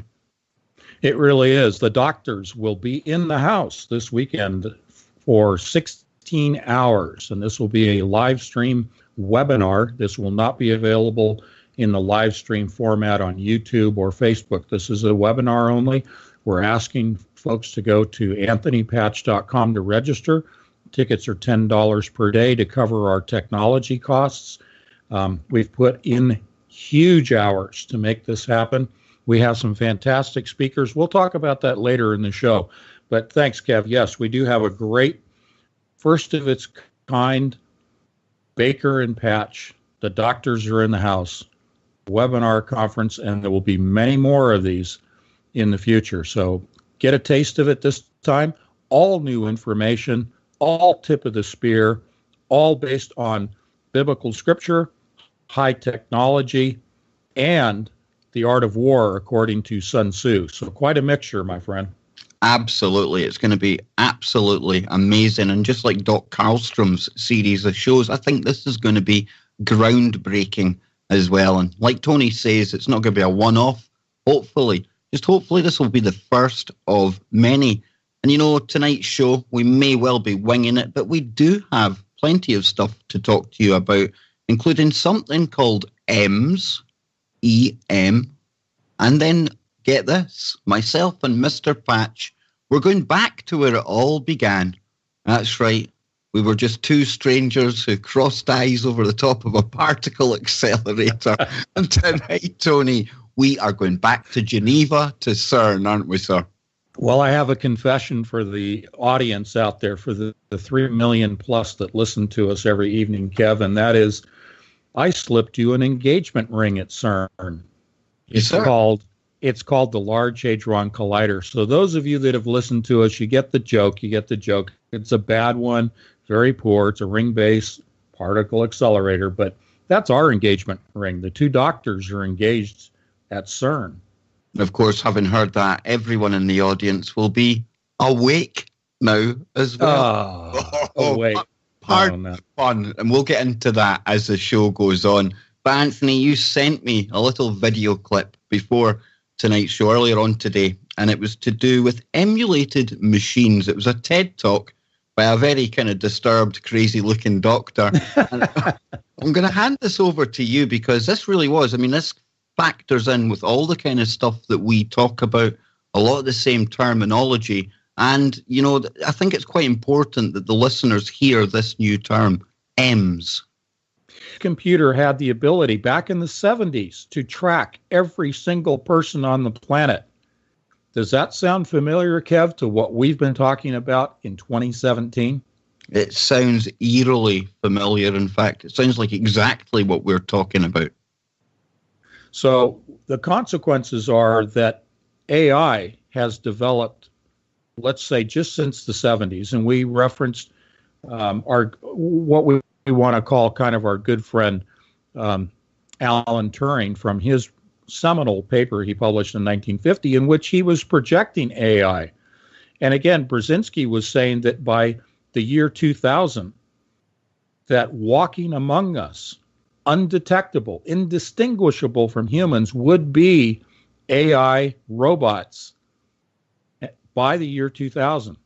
So we've got to assume that not only walking among us are these AI robots, but that the AI is so far advanced beyond even the things you and I have been able to dig up, Kev, that we really don't know where it's at this point. We don't know how far along it is. And really, I don't think we're going to find out as long as we're here. I think that it will take the lifting of the restrainer, which I consider to be the Holy Spirit, and then it'll be revealed. But it will be revealed as to its manifestations to the extent of how far it is.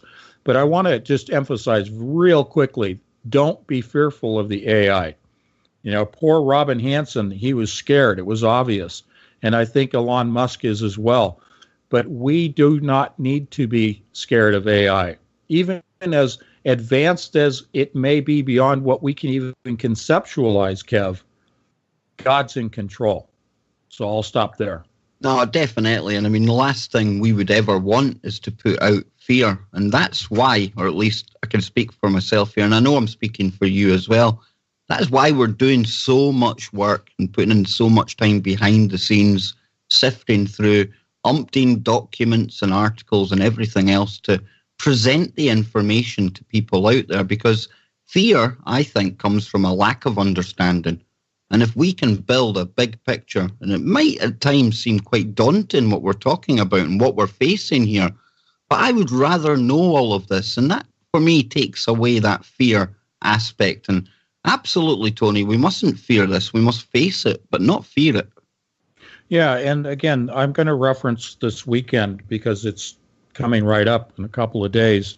But I want to emphasize to the audience that we will be covering these things in detail. There are simply things I cannot say on TFR that we will be presenting. And that's not hyperbole and hype and all that stuff.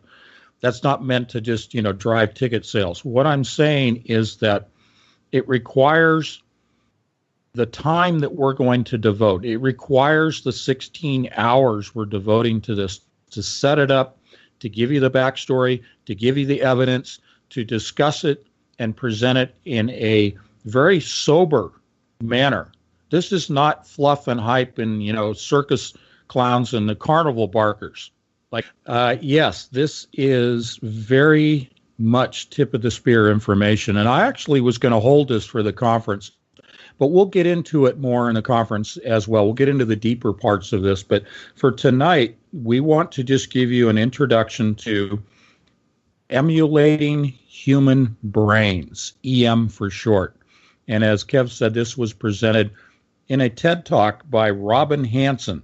Now, he is a futurist, if you will. He's an economist. He's a trend researcher. He kind of came across as having a flavor of Ray Kurzweil, didn't he, Kev? He was like Ray Kurzweil's kind of simple half-brother. It was just he was pretty nervous, but the information was very different. It was a mix, and I've got notes, and we'll break this down, folks. But the idea here is that they are talking about a new version, and really not a replacement, but a new flavor. Let's make it simple. A new flavor to the sentient world simulation that we have so, I think, exponentially detailed on this program so often, the SWS. This is a further discussion, a further advancement in the nodes, the development of the nodes in the SWS. The nodes are you and me. There are over 7 billion nodes that are then given an avatar. Let's take it a step further beyond just saying an avatar. We are now talking about ourselves being represented as EMs, emulating the human brain. And we're going to lay it all out for you, as was presented in this TED Talk. But we're going to give you the backstory to it, because this poor individual, Robin Hanson, clearly was very nervous in his presentation. Kev and I are going to show you what it was that he was not able to speak about at the TED conference. Go ahead. He was giggling kind of nervously every time he paused in between sentences. And, we're calling these kind of emulated machines, emulated persons. And going to the world of popular culture, true synchronicity at work here, people have been urging me for years now to check out a strange program. It's short stories, and it goes by the name of Black Mirror. Now, this is a British TV series, but it kind of shows you dystopic short stories from the near future, focusing on things like our addiction to social media, all that kind of stuff. And the one I watched the other night, Anthony, you've got this young guy. He's living in what can only be described as a shoebox-style room, the kind that the UN put forward in their Agenda 21 kind of stuff. And all around this room are TV screens. And you, in this digital world that exists on the TV screens, you've got an avatar, just like you have in the sentient world simulation. As opposed to them being called emulated persons or emulated machines, though, in this representation of the very near future, what they do is they call your avatar your doppel, obviously making kind of use of the doppelganger term there. But this is something that they're showing in this series, and it's obviously something that the producers of the television series, they're very worried about as well, because this is the way the world is going. We'll all be sat at home, and Tony will get into this as well. It's covered in this video. There'll be very little for us to do. However, it'll all be about our doppel, or our node, our emulated machine, Tony. Exactly. And they were saying, I should say that Robin Hanson was saying that humans must retire. Now, you got to appreciate, folks, when these guys like Elon Musk and Gordy Rose, we've referenced so many times, when they speak in public, they choose their words very carefully. So when he uses the word retire, understand the true definition of that word is we are to be eliminated. And he even said as much in very couched phrases, in very broken sentences. Again, very nervous, but I think this guy was scared. I think he saw the future, and he was trying to present it without getting into the specifics that we're going to cover in a little bit here. But I think this guy actually was scared of the advancement of AI and this emulated machine, this cloning, if you will. Well, you know, Tony, we had Linda Moulton Howe on last night, and again, quantum entanglement. She's now coming into the AI killer robots kind of topics as well. And she agrees totally with what we've said in the past as well. When you watch Elon Musk, very, very hesitant, reluctant when he's talking about these things. And I have to ask you, Tony, I mean, they've gone so far to creating these things. They're here now. Did they truly appreciate the Pandora's box that they were opening? Can they handle this creation? Has it gone too far even for them? Well, if we take a cue from the body English and the presentation of Robin Hanson on the TED Talk, they clearly understand that it's out of control. And I think Elon Musk saying that, you know, we need to take the neural lace in order to stay ahead of it, and he's trying to offer a solution. I think it's so far gone now. In fact, let me cite something that you and I covered, that 265-page book that I sent you as a PDF. I'm not going to cite the name of the book. I'm not going to cite the group that it was talking about, except to go back to what we said in the last show about Zbigniew Brzezinski. Now, that's a mouthful. It always is difficult. But he was making the statement back in the 1970s that they had in place in Brussels a computer, a supercomputer named the Beast, and they labeled it 666 on purpose. And that this